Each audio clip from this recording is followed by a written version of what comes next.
Слава бъде на Господа. Днес ще прочета няколко стиха от първо за начало от Римляни. Словото Божие казва така. Римляни 5.5. А надежда не посрамява, защото Божията любов е изяна в сърцата ни чрез дадения нам Святи Дух. Така Словото Божие казва, дадения нам Святи Дух. А в Римляни 8 глава 20 казва така. Понеже знаем, че цялото създание съвкупно въздиша и се мъчи от сега. Това е наше създание. И не само то, но и ние, които имаме духа в начатък, и сами ние въздишаме в себе си и очакваме възстановяването си, т.е. изкупят нашето тяло.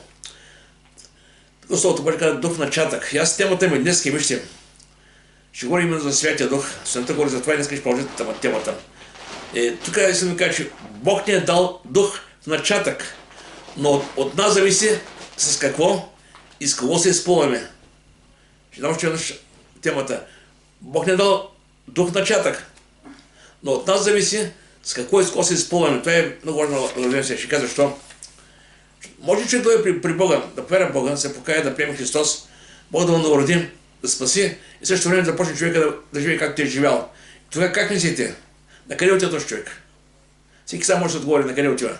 Ако няма реална промяна, ако няма реално наистина осветление след това, стъпка в стъпка промяна, всичко е фалш.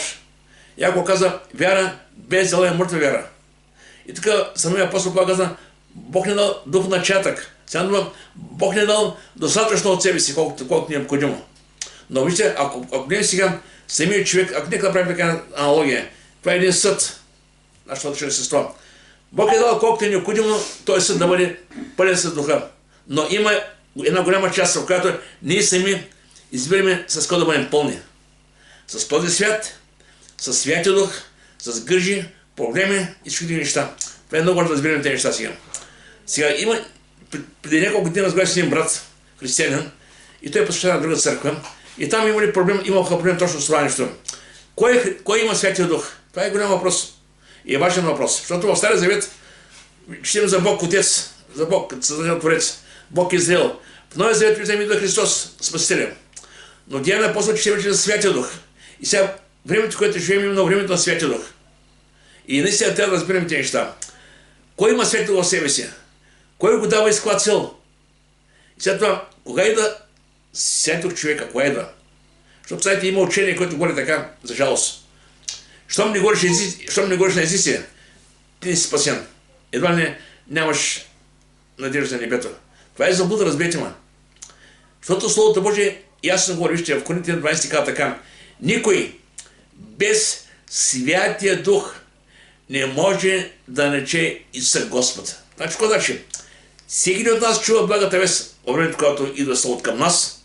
Святия Дух идва и ти показва кой е Христос. Ти разбираш реалността така, която е. И кажеш, да, Господи, аз съм в Тебе. Значи, Словото Божие и Святия Дух вървят ръка за ръка при нашето новорождение.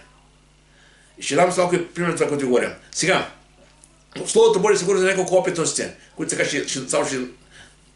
ще набега, защото това всяко опит се определена тема, но аз ще набега само накратко. Първо, новорождението. Помните, когато при Никодим, къде е при Христос, кому каза? Той каза, от 4 облаги, това, което вършиш, човек не може да го върши, ако Бог не е с него. Това бяха думите на Никодим. Обаче, кому казва, ще си с кому казва сега? Исус започна да обяснява кой е той, какво прави. Той му каза в прав текст. Кой е необходимо за Никодим? Каза така. Яна 3 глава 3:5. Исус отговор рече. Истинно ти казвам, ако се не роди някой отгоре, не може да види Божието царство. Това е първото. Рождението става отгоре. И после тогава Никодим каза, как може стар човек да се роди? И тогава Исус му каза, истина ти казвам, ако се не роди някой от вода и дух, не може да види Божието царство. Вода и дух.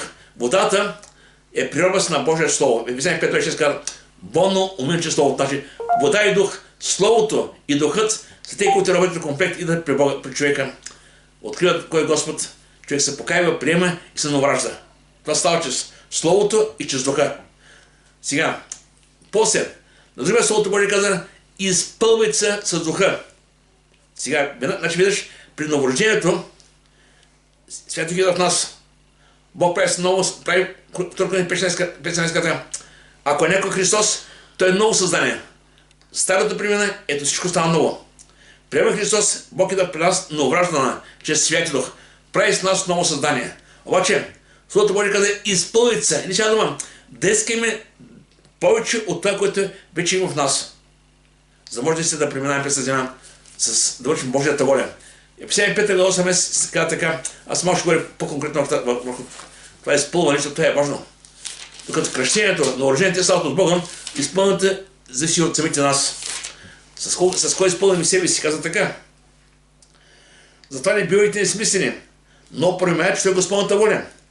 И не ще бивайте с вино, свечет на който разврат, но изпълнете с духа. Сега ще си малко, кога ще се изпълни с духа, как става то? Това не е да отидеш да купеш, да изкажеш 5 лева, ще днес да получиш за папата. Не, това не е така. Изпълнете с духа има нещо специфично между Бога и човека. В Словото Божие говори за кръщение в духа. Това са дарбите. В 1 Коринтияни 12 глава от 14 говори за дарбите. И дарбите, вижте сега. Сама дума дар, те не зависят от човек, който ги иска. Знаете защо? Ако това зависи от нас, ще кажем, Господи, се искам тази дарба, аз знам, че всеки иска да има най-големи дарби. Да изцелява, да върши чудеса и знамения, да тълкува, да пророкува, да разпознава духовете. Всички дарби ги искаме ние. Обаче Бог решава на колко даде и кога даде. И това е много важно. Тя знам, че всичко е в ръката на Бога. И Словото Божие казва така, дарбите са лични, духа е същия. И после, на всеки се дава проявението на духа за обща полза. Всеки има своя дар. И после казва така, и всичко това се върши от един същи дух. От кого се върши? От един същи дух, който разпределя на всеки го, по-особено както му е угодно. Сега ще към тези неща. Никой не трябва да си мисли да каже, Господи, защо аз не го разлися, защо аз нямам тази дарба или другата дарба. Вижте сега. Сега Словото Божие каза, трябва всичко, което е написано, да го разбираме, да се разбаваме.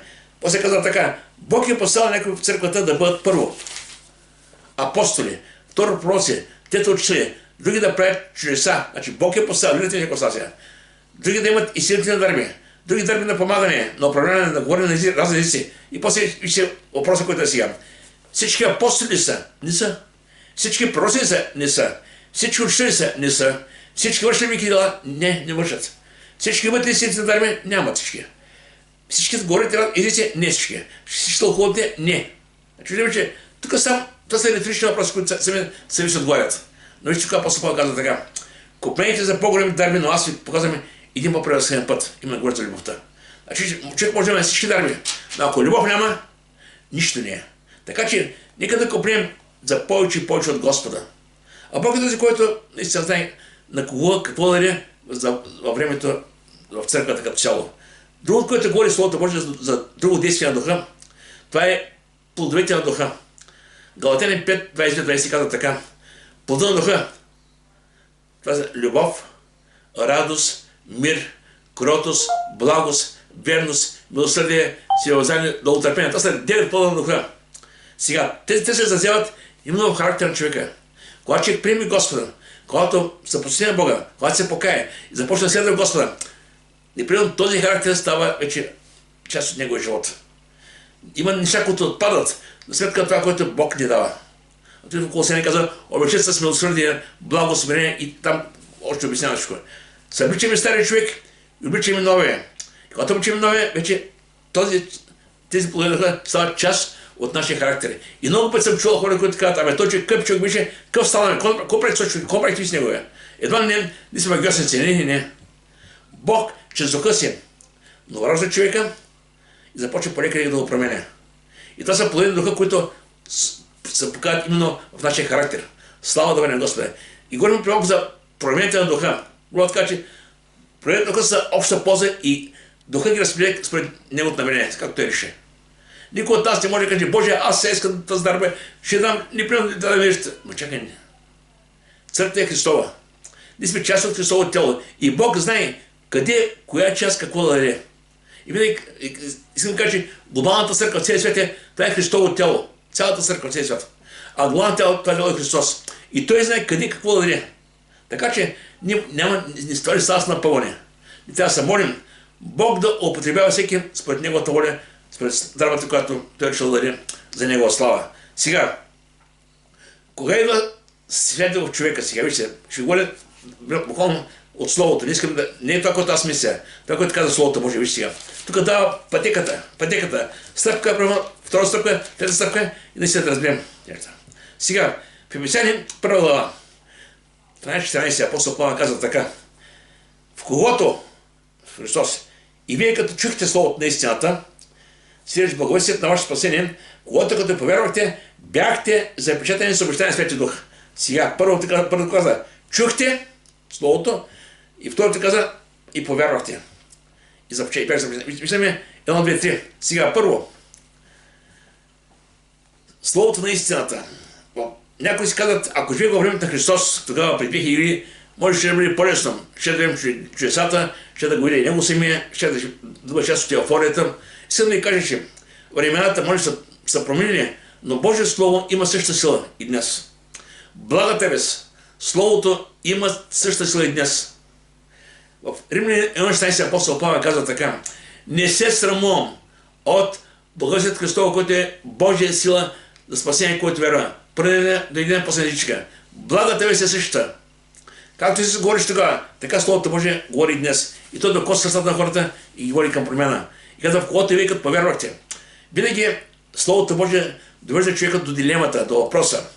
Сега, чувайки за Христос, какво да правя? Да повярвам, спася, или да кажа, сега няма времето. Или пък да кажа, това не му вълнува. Знаете, има много пъти хора, които просто отвърят поканата пред това, че имат много други неща да вършат. И казват, не, сега не ми е до църква, сега не ми е до Господа, сега не ми е до Бога, сега толкова много ще да върша. Едва ли не някой като старее, като дойде време, като наближи, тогава ще повярвам Господа. Едва ли не, животът ти е в твоите ръце. Ама в Словото Божие казва, че животът ти е в ръката на Господа, не в твоите ръце. И утрешния ден е в ръката на Бога, не знаеш какво ще стане. В Псалмите ти каза, в твоите ръце са времената, ми казва Словото Божие. Така че, зато казах и преди път, ако не чуете гласа ми, не закоревай сърцата си. Коринтияни 1:17 Словото Божие казва, Словото така сте безумие за тези, които погиват, а е Божия сила за спасените, които вярват в Него. Така че, и сега ще пример Словото Божие и ни хора, които, когато чуха, кой им каза тогава Петър, вижте, на 50-ница, това е проповедта на Петър на 50-ница, той стана да проповеда. Исус вече го няма. След тях, Петър, като един лидерите на първата църква, стана да говори. И той проповеда. И в края на проповедта всичко каза сега. И те, нека знае добре целият Израилен дом, че този Исус, когато вие разпънахте, него Бог е направил и Господ и помазаник. Това беше края на проповедта. И какво стане ще от това така? Като чуха това, те ожили сърцата. Словото Божие е това, което ожилва сърцата. Няма как човек да слуша Божие Слово да стане безразличен. Винаги Словото Божие довежда до покаяние. Въпросът е ти дали наистина това е твоят избор. Защото виж, Словото Божие казва, в Римляни 2 ти казва така, или презираш неговата богата благост. Има хора, които с лека ръка гледат на тези неща. Не, ще им кажа, що ме дошъл Бог до тебе? Не иди отворя поканата. Словото Божие казва така. Или презираш неговата богата благост и търпеливост и дълготърпение, без да знаеш, че Божията благост е да начинат да води към покаяние. Така че днес е времето за спасение. И вижте какво става сега. Ти казаха, какво да сторим, братя? Какво да сторим? Те вече ожени сърцата, разбраха, че наистина са сбъркали с Христос. Те го отвърляха. И тогава Петър ще му каза сега. А Петър рече, покайте се. И всеки от вас нека се кръси в името на Христово за прощение на греховете си и ще приемете този дар, Святия Дух. Дар. Тук, когато говори за дар, знаете, Словото Божие говори в 2 глава, благодат спасение, че говори за дар за спасение. Въпросът е дар за спасение, дарбът е нещо различно. Изпълни се духа е нещо различно. Промените са различни. Но всичко става, че си един дух. И не става да има, разбира се, прямо тези неща. Сега, той е дар. Когато приеме човек Бога, ще какво става сега? Идва Свето в нас и ние ставаме храм на Бога, поради това, че Духът живее в нас. Сега дума, Бог, който няма начало, който няма край, избира да живее в нашето тяло. Самия Бог е да съществува от себе си, да живее в нас. Словото Божие казва, Бог е дал дух начатък. Дал е точно необходимо колкото е. И казва така, не знаете, че вашето тяло е, че си храм на Бога и че Божия дух живее във вас. Ако не знаете ли? Или не съжалявате от нещо. И после продължава пък пак същата история, пак същата идея. И не знаете, че вашето тяло е храм на Светия Дух, който е от вас, който имате от Бога, и вие не сте свои си. Той си канал, те не сте свои си. Сега, в Словото Божие каза, Ефесяни 1 глава, каза, запечатани с обещания Свет Дух, който е залог за нашето наследство. Така две важни думи. Запечатани и залог. Сега, сама дума запечатани, какво значи? Вижте. Ще прочета и Коринтяни 1 глава 22 стих. 2 Коринтяни 1 глава 22 стих и там говори също нещо такова подобно. Така направим едно малко сравнение. Казва така. Който ни е запечатал и е дал сърцата ни духа в залог. Сега, запечатане в залог. Според речника запечатане нещо значи. Запечатам и затварям нещо, което е като ставам печат и надпис. Сега представете си. Ето, имаш нещо ценно там, затваряш, ставаш печат и казваш, това е мое. Затваряш, печата показва, че наистина кой е притежател на тази стоеност. Сега обаче казва друго. Залог. Какво значи залог? Вижте сега. Залог е ценна вещ. Се дава като гаранция. Сега ще дам един пример сега, за кой към тези неща. Искам да кажа да се нещата елементарно до нас. Сега, примерно, имаш желание да си купиш хубав телевизор, обаче нямаш пари. И отиваш до първия магазин да видиш как са цените. И виж един много хубав магазин, там пише 1000 евро. Ти кажеш, че годиш джоба сега си на 10 евро. Отиваш, кажеш на магазина, виж си, господин, този телевизор ми харесва много. Ще го купя, но в момента имам само 10 евро. Ето и 200 евро. Искам да тая като залог. Искам да го запася 2 месеца. И знаете какво става сега? Този телевизор продължава да бъде в магазина, но той ще не е на магазина. Той е твой. Но все още стои там. Ще към тези неща. Сега, ние сме Христови. Словото Божие казва, и вие не сте свои си. Ние сме Христови, ама продължаваме да живем на тази земя. Все още. И всяко значи се, вижте. Святия Дух е в нас като залог за нашето наследство.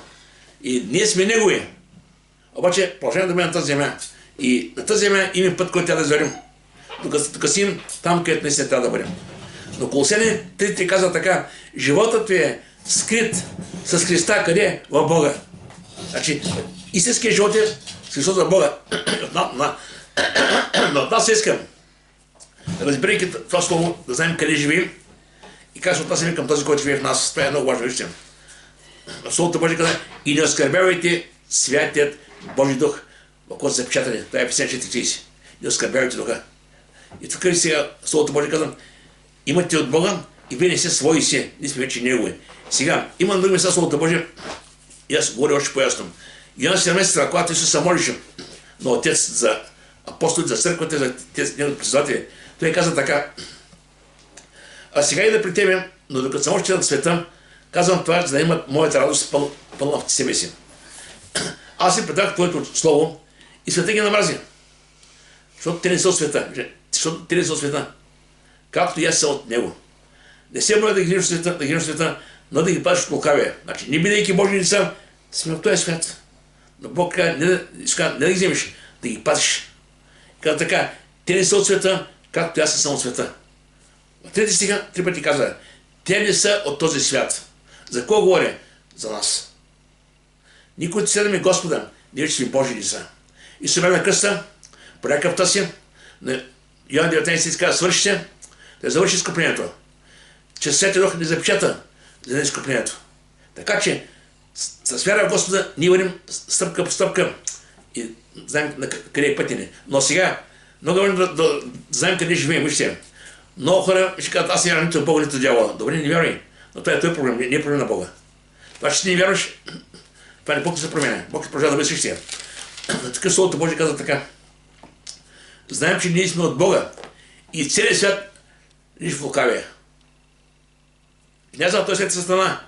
И много пъти казвам, много хората търсят правда в света. Няма правда в този свят. Да, може да има по-добри времена, но като цяло княза на този свят страна. И зато и Словото Божие каза, беззаконие се промножава все повече и повече. Това е реалността. Но въпреки времето, в което живеем, Бог винаги има милост. Бог наистина има начин как да ресурс има, да може наистина хората да живеят по-добре. В Словото Божие не просто казвам, Псалом 37:25, млад бях, остарях, не видях правилно оставен, потом запросих хляб. Така че Бог има наистина, така винаги, неговата ръка стои върху правилните. Обаче сега, идва въпроса. Как се изпълни с духа, това е много много вижте. Ефесяни, 5 глава, прямо каза стиха, 18-19 каза така. Ефесяни 5 глава, 18-19 каза. Не си опивайте с вино, средствата, които разват, но изпълни с духа. Така сега не напразне, някой ще каже, що точно вино, пък и духа. Вижте сега, ще кажа защо. Виното е външен стимулатор за нас, а духа е вътрешен стимулатор. Изпълни с духа, наистина Бог ни дава да има радостта в Господа, да има наистина това, което е необходимо. И сега, що е като тези неща? Сега в този свят, знаете, чувал съм много пъти хората казват, аз се учим по-малко мога да пия сега. Даже има такива, казват, лекаря ми казва да пия по 100 грама уиски за сърцето, други казва, не мога да спия по 2 чашки вино за така. Всеки намира причина и повод да прави нещо, да се грешава. Обаче вижте Словото Божие казва сега. Знам, има стих, който казва, апостол Павел казва, Тимотей, пий малко вино, за да Бог ти стомаха. Но това не е доктрина. Той му казва, просто имаш Бог ти стомаха, пий малко вино. Но това не трябва да го приеме за нас сега, това не приема като абсолютно. Словото Божие казва така притча, 20 глава. Виното е пресмивач, а спиртното питие е крамолник. И който се учи по тях не е благоразумен. Сега, това е първото. Обаче после положение още по-страшно, вижте сега. Притча 23 глава казва така, от 30 на 0. На нези, които засядат около виното, които отиват да вкусят неподправено вино, не гледа виното, че е червено, че показва цвета си в чашата, че се погъща ледатко, защото после то хапи като змия и жили като ехидна. Очите ще гледат чужди жени, сърцето ще изригва разни неща. Виждам какво става. Виното почваме, после подием чужди жени, сърцето изригва разни неща и после коска. Живееш като някой, който е имал след море, или като някой, който лежи върху мачта, удариха ме, ще речеш и не ме заболя, биха ме не усетих, кога ще се събудя пак, за да потърся още вино. Това виждаме какво става. Всеки компромис води към друг компромис, разберете ме. Всеки грех води към друг грех. Накрая заплатата на греха е смърт. Така че Словото Божие предупреждава да внимаваме в тези неща. Сега, идва въпроса, докъде доколко човек трябва да бъде внимателен. Ще кажа защо. В Исаия, 5 глава Исаия, още Стария Завет ще вижте какво Бог говори за тези неща. Исаия 5 глава, 11-22 си казва така. Исаия 5:11.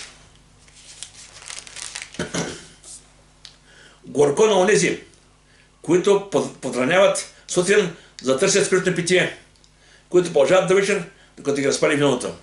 Почва страната и цял ден. Горко на такива хора. После 22 казва така. Горко на онези, които са уинаци да пият вино и силни да подправят спиртно питие. Горко казва Словото. Защо горко? Защото ги очаква, знаете какво става? Ад. А ако човек не се покае и не след този начин живот заминава пада, разберете ме. И човек понякога не осъзнава. Каза, какво толкова сега знаеш, защо Бог не ви дава да се върши, да живее в разврата, в хубавото пък, едва не Бог му решава от удоволствията. Не. Бог ти каза, кое е добро за тебе, кое не е добро. За тебе е добро, се изпълниш с духа, а не да се наливаш с вино. Вижте сега, Словото Божие каза така, в Ефесяни 5:18. Не си опит с вино, следствие на което е разврат. Проблема не е толкова виното. Водиш следствие, очите ти гледат чужди жени, сърцето те води към разврат. И примерът наистина после става страшно. А Словото Божие каза, изпълни с духа. Изпълни с духа на това значи повече от това, което имаш от себе си. Желанието всеки човек трябва да бъде християнин, да има повече от Бога в себе си. Защото колко повече сила да имаме от Господа, толкова повече може да се противопоставяме на изкушение, на всички неща, които върху нас. В Първа Йоанна 4:4 казва така, този, който е във вас, е по-велик от този, който е света. Сега ще видим колко той си е за тези неща е актуален днес сега. Ще кажа защо. Когато говори за последното време, Лука е спрял Исус Христос говори за и този проблем. Пиянство, житейски грижи, тези неща, които са в този свят, ежедневието ни. И казва така, Лука 21:34. Да, 30 небето и земята ще преминат, но моите няма преминат. Но внимайте на себе си, да не би да тина сърцата ми от пияждане, пиянство и житейски грижи. И постигне от незамъкната примка. Защото това ще дойде върху всички, които живеят по цялото лице на земята. Но гледайте всякога и молете се за да получите да избегнете всичко, що предстои да стане, да стоите пред човешкия син. Да, наистина ще бъде страшно, но Словото Божие казва, че може да избегнем. Кога? Когато седнем Господа и когато нямаме как живеем. Не трябва да се подаем на житейски грижи, тези неща, които са в този свят. Едва не, по някакъв начин гледат не изкушават. Важно е, вижте, Словото Божие казва, се спълне с духа. Сега, искам да кажа няколко стъпки, как се изпълни човек с духа. Това е важно сега. В 1 Коринтияни 6:17 казва така, че когато приемем Бога, когато приемем Христос, става нещо уникално в нашия живот. Словото Божие казва така. Но който се съединява с Господа, е един дух с Него. И ставаме едно. Да, не го разбираме как става, но ставаме един дух с Господа. И наистина, и после какво казва Словото Божие? Вече ставайки един с Господа, вече трябва да ми купнеш, да искаме повече от това, което е вече вътре в нас. И това става, когато Словото даже дава ни и не само наставление, но дава и стъпките. И казва така. Но изпълнят с духа. Как? Разговаряйте се с псалми, химни, духовни песни, като пеете и разпевайте Господа със сърцата си. И като винаги благодарите, ще от Бога Отца в името нашия Господ. Какво ли сега? Разговаряйте с псалми и химни, пеете и възславяйте Господа и да благодарите. Три стъпки. Да общуваш с Господа, да пееш на Бога, да го различаш и да лъжиш с всичко на Бога. Ще дам сега един пример от Словото Божие за едни Божии хора. Павел и Сила бяха в затвора. И затвора не е добро място. Знаете сега, когато първата църква, когато започва да Петър проповядва, началото имаше голяма еуфория, всички наистина харесваха това, което вършат там. Всички хора ги възхваляваха, но малко по-късно, когато стана първата изтезна на човек, започнаха вече проблемите. Петър и Йоан бяха наистина в затвора, биха ги, после изкараха и пуснаха, но те продължаха, имаха проблеми. По-късно биха Стефан с камъни.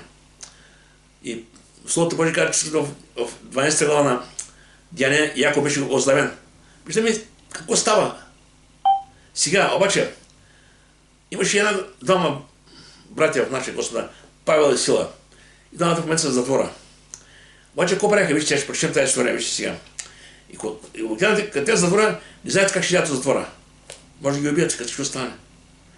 Никой не знае какво ще стане. Обаче, тези хора ще правяха сега.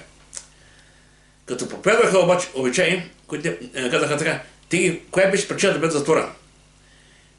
Изгледаха при градски страни, къде рекоха, тия човеци са идеи и смущават градене. Те проповядаха Божия стол. И тогава каза така, като проповядват обичаи, които не е позволено на нас, като тръгване да приемем или да изпазим. Но на това народ купно се потигна против тях, градски съдии, и им разкъсаха дрехите и заповядаха да ги бият с тояги. Тук става дума наши хора, да ги бият с тояги. Всичко става сега. И като ги биха много, хвърлиха в тъмница. Сега погледнете какво става в тъмница. И заръчаха тъмничаря на началника да ги варди здраво. Това беше една заповед. И какво прави той сега? Който като получи така заповед, хвърли ги в по-вътрешната тъмница, още по-вътре. И стигна добре, но зрите им склада. Представете си за какво става въпрос. В какво положение, в какво сега се намират тези хора. Оттам вече излезе няма. Но после нощ, когато Павел и Сила, какво правиха, вижте, те не се оплакаха, казаха, Господи, сме с теб, къде докара. Така ли говореха? Не. Те не се оплакаха, нито се безсърчиха. Те казаха в ума си, Господи, не сме с тебе. И какво правиха, вижте. Но после нощ, когато Павел и Сила, хората спяха, те се молиха. После нощ, когато Павел и Сила се молиха с химни на Бога, а затворници ги слушаха, затворници около тях слушаха. Кой не казаха, как ще тези хора? Ние знаем какво ще стане с нас, да няма да напият. А тези хора са молят и пият. Вижте какво чудо. И какво стана, вижте? Внезапно стана голям трус, така че основите на тъмницата се поклатиха и веднага вратите си се отвориха и оковите на всички се свързаха. И оттам вече цялата история придобиваше друг отрасъл. И тогава този човек, който беше там, беше надзирател, и той искаше да му уби, гледа какво става. И тогава Павел и Сила му казаха, спокойно всичко са така. И тогава той човек каза, Господа, що трябва да прави да се спася? Той също чуваш вътре мухиници. Чу какво говорите. И тогава те казаха, повярвай в Господа Исуса Христа, ще спасиш ти и домът ти. Слава да бъде на Господа. Виждаме, наистина, това са много силни думи. Когато ние се молим, когато пеем хваление, когато славяме Господа, непременно ще даде изходния път от небето. 100%. Бог вижда, Бог чува, Бог има изконен път, разберете ме. Не трябва да се отчаява, вижте. Сега още мога да се накъвша някои неща. Има две неща, които не трябва да забравяме. Първо, събранията. Събранията понякога хората и пренебрегват за сметка нещо друго. Не казваме си, днес съм изгонил от работа, утре няма време за събрание, утре няма време за църква, утре няма да чета Словото Божие. Разбира се с хора, които нямат време да се молят. Защото има много работа. Вижте, дет забравя, че живота, здравето, таланта, способности, даже и работа, всичко е от Него. Всичко е от Него. И ако човек няма време за Бога, страшно. Страшно. Бог ти дава всичко, което тя ще има за Него, да му кажеш благодарете. Вижте, събранията са важни. Евреи 25 Словото Божие казва така, да не представяме да събереме колкото повече времето да тъмжава. Ще прочитам само сега точно, ще прочита, не сбъркам нещо. Като не представяме да събереме заедно, както някои имат обичай да представят, а се обещаваме един друг и толкова повече, колкото вече тъмжава. Вижте, това може най-добър пример е първата църква. Първата църква събираха всеки ден. Бяха 3000 човека. Събираха всеки ден, общуваха, станаха 5000 човека. Ще да кажа, че това е начин на примножение. Когато се събираме, когато общаме и Бог прибавя. Това не става с напълване. Няма правим шоу, да бидем тъпа сега да не съберем някой. Не. Те се събираха, общуваха, прибъдаха в Господа и Бог прибавяше. И това е рецепта за благоуспяване и размножение. Сега, в Коринтяни, 16 глава, 26 си казва така. Коринт църква Коринти, това е наистина едно насърчение за нас като християни. Какво да правим, как да продължим? Защото, знаете, понякога човек иде при Бога, не знае как да продължим, какво да прави сега. Важно е събранията. Въобще, било малки групи, било общение. Те са неща, които Бог присъства. Само като Господ си казва Словото Божие, Матея 18:20, там, където се събрани двама или трима, там са и място след вас. Така че, може би, че си интересно да сме различни места, и ние в България, другите на други места, това няма никакво значение. Бог е навсякъде. И Словото Божие казва така, вижте, Коринти 16 глава, 26 стих. Тогава, братя, що става между вас, когато се събирате? Всеки има да предлага псалом, има поучение, има откровение, има да говори непознат език, има тълкование. Всичко да става за назидание. За думата назидание понякога хората не разбират, мисля, че това е назидание. Не. Назидание това е изграждане. Това е както зидаш, тухла по тухла. Е така всичко около нас. Идиш каже псалом, души пее песен, души каже нещо друго. Църквата е място, където не се назидаеме, изграждаме заедно в духа в Господа. Наистина това е важно да го забравяме. Сега, всичко става чрез Словото Божие, разберете ме. Никой от нас не може да има нещо отвънка да внесе в църквата, така ще правим ние. Словото Божие ни дава наистина рецепта за всичко. На две места в Словото Божие Исус говори така, Матея 4 и Лука 4. Той каза, не само с хляб жие човек, но всяко Божие Слово. Словото Божие е това, което ни дава храната във времето. Самия Исус Христос в Йоанна 6:43 казва така, плътта нищо не ползва. Думите, които ти говорих са дух са и живот са. Значи, когато ни се спълним с Словото Божие, наистина ни се спълним реално и с духа. Духа на Словото. Вижте Словото Божие казва сега. Това е нещо важно, гледайте ма. Но не може да пренебрегнем едната сметка другата. Заедно с общението, заедно с Словото Божие, трябва наистина да пребъдем в Господа. С ще кажа, ако ще да пребъдем. В Колосеи, 3 глава, 16 казва така. Христовото Слово да се вселява в вас богато, с пълна мъдрост, учете се и увещавайте се с псалми и химни и духовни песни, като пеете на Бога с благодат сърцата си. И когато да вършите словом или делом, вършете всичко в името на Господа и се благодарящите чрез Него на Бога Отца. Виждаме хваление, поклонение, възвисяване на нашия Господ и най-вече да видим сред благодарност. Благодарността е много важно пред Бога.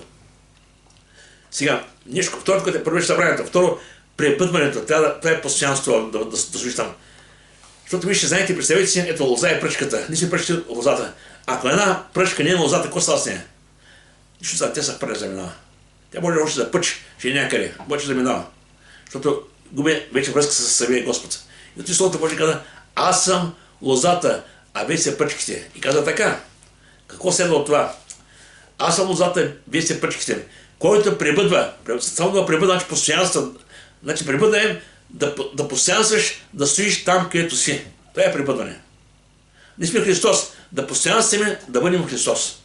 И казвам така, който пребъдва в мен и аз в него, той ще дава много плод, защото от мен не може да твърди нищо. Значи от ден от Христос. И затова, как те последните времена си трябва да внимаваме какво слушаме, какви неща се напечатляват, дали този, който говори, е воден от духа. Ще кажа, защо ще стават много неща. Но трябва да вземем наистина истината, да си в нея. Защото вижте, Словото пък пребъдете в Христос. И нещо, което е важно. Всеки един християнин трябва да знае, че Господ го познава лично. Сега дума, че Господ не работи с тълпе. Той работи лично всеки един човек. Вижте, Словото Божие казва така. Цялото небе се радва кога? Когато една душа се кае. Сами си казва Словото Божие, моите отци също го се ги познавам и те ме са. Той не познава, разбирате ме. Значи ви казва така. В Тимотей казва така. Господ познава своите си. И всеки, който изповяда Господното име, да отстъпи от неправдата. Следствието от това, че познаваме Господа, трябва да си вече нов живот. Това е истинско покаяние. Сега, и наистина, когато говорим за пребъдване, този, който пребъдва Христос, трябва с живота си да показва, че наистина е Христос. Аз казвам много пъти, живота най-ясно говори кой си те. Живота. Знаеш, с времето всички приказваме красиво. Знаем, че всем Словото Божие, знаем приказваме. Но живота, който живееш, показва именно къде си и кой е в тебе. И Словото Божие казва така, който казва, че пребъдва в него, сам е дължен да ходи както е ходил Христос. Значи, виждам, това не е приумица. Словото Божие казва, който казва, че пребъдва там, трябва да живее като него. И сега това е нещо много важно. Именно Святият Божий Дух дойде да живее в нас. С каква цел? С каква цел, вижте. И хората в мене казват, духа в мене, аз съм така, аз съм много помазан. Чакай. Значи има помазан, има не помазан. Кой значи това помазан? Помазан е неговото присъствие в нас. Но Словото Божие казва, имаш друго. Че когато дойде духът, коя е неговата цел? Не да те издига тебе. Не да прави тебе да издига на високо. Не, целта е друга. А когато дойде онзи духът на истината, ще ви опътва във всяка истина. Първата работа да опътва. Защото няма да говори от себе си, но когато чие, ще говори, ще ви извести за интимща. Виждам, че Святият Дух идва да ни помага, да ни опътва. И втората цел, коя е? Той мене ще прослави, защото може да вземе, ще ви известява. Да прославя Господа Христа. Виждаме целта на Святия Дух. Да е дава мъдрост и да издига Христос в нас. Вижте, помните, Йоан Кръстител, когато Йоан кръсти Христос, може първо глава да си казва така, ето Божият агнец, който носи греха на света. Малко по-късно и двамата кръщаваха Исус и Йоан. И тогава повечето хора отиха при Исус Христос. Тогава дойдеха част от учениците на Йоан, казаха, всички отидат при него, да он да кръсти. И тогава Йоан каза, никой не може да вземе върху си нищо, ако няма дадено от небето. И после долу продължи каза така, от седатък той трябва да се издига, а пък аз да смалявам. Това е християнството, разбирате ме. Исус да бъде издигнат, а не смаляваме. Ще дам пример направо между апостолите. Помните, когато апостолите, когато Исус им предупреждаваше, няколко пъти им предупреждава, и Марка и в Матей ги предупреждава, когато ще в Иерусалим, там Исус ще бъде предаден, ще бъде разпънат на кръст, ще умре, ще възкръсне. Тези думи за тях бяха неразбираеми. Как ще умре, ще възкръсне? Те бяха свикнали Исус да възкръсява мъртвци, ама как да умре да възкръсне? Не разбираха това, което говоря. Но въпреки това, започна за рушка сега. Добре, той като ти, кой ще бъде от нас пръв сега, кой ще бъде омбършията от нас? И тогава, като седнахме вечерта, така заедно, Исус каза, за какво се препирахте в пътя, за какво се препирахте? И тогава те мълчаха, бяха гузни. И тогава каза така, който иска да бъде пръв между вас, ще бъде всички последен и всички служител. Другия път каза слуга. Значи виждаме християнство какво е. Християнство не е да се го немееш ти, а да бъдеш слуга. И ако понякога Бог дава определен дарби, дава ги с цел да служим един на друг, а не с възвисяване. Знаете, при много години, когато пера Господ 10 години, началото не знаех какво е този Святия Дух. И бях така, отидам на църква и така запознавам се с определени хора и по-старите вярваха, питаха, брат, ти имаш ли духа, бе? Кое е това? И те ма гледаха тази висока, това не. Нали, аз нищо не разбирам. Аз не знаех за какво става въпрос. Не разбирах още началото. И минаха по-късно 2 години, Бог му кръсти месец Святия в 93-та година. Но ще към тези неща. Понякога хората мислиха, че имайки неща, които Бог е налагал като дарба, са фукат. Едва не са, нали, повече от другите, обаче Словото Божие, което ни предупреждава. Това е много важно. Словото Божие каза, никой от нас да не се прави с нещо, което е дар от Бога. То не е нашо, разбирате, вижте Словото Божие каза така. Защото кой те прави да се учаш от другите? И що имаш, което да не си получил? Но ако си го получил, що се хвалиш, че си го получил? Това не ти си го заслужил. Не, той е дар от Бога. Какъв дар да имаш? Не трябва да е причина да се големееш. Напротив, трябва да смиряваш пред Господа. И сега идва въпроса, искам да кажа две неща, които прави Светия Дух. Светия Дух ни дава сила. В Словото Божие каже, ще приемете сила, когато дойде Светия Дух. Дава сила. И втори път Словото Божие каже, че той ни помага в нашите немощи, 8:26. Помага ни в пътя ни. Така че имаме силата, имаме неговата помощ да ни помага. Сега, някой ще каже, как да се моли така, че Бог да ни изпълни повече с духа си. Значи Словото Божие каза така. В Лука 11 глава, Словото Божие каза, как да искаме от Господа. И аз ви казвам, искайте, ще ви се даде. Търсете, ще се намерите.